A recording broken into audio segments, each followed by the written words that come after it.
دنیا کے ایسے خطے جہاں لوگوں تک اللہ کا پیغام نہیں پہنچا، ان کے بارے میں قرآن و حدیث میں کیا حکم ہے، اور کیا یہ لوگ بغیر حساب جنت میں جائیں گے؟ اس سلسلے میں عرض ہے، آج کل تو ہمارے خیال میں کوئی ایسا علاقہ ہی نہیں ہے جہاں لوگوں کو اللہ کا پیغام نہ پہنچا ہو۔ اگر ہے تو اس علاقہ کے لوگوں پر شریعت لاگو نہیں ہوگی، لیکن ایک اللہ پر ایمان لانا ضروری ہے، یعنی وہ حکم شرعی کے مکلف نہیں ہوں گے، لیکن ایک اللہ پر ایمان لانے کے مکلف ہوں گے، کیونکہ یہ عقلی مسئلہ ہے۔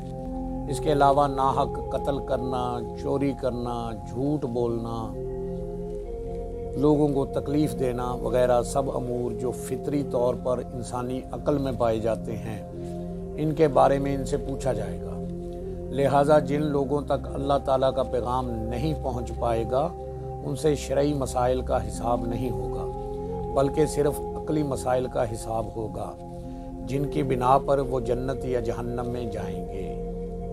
باقی اللہ اور اس کا رسول بہتر جانتے ہیں۔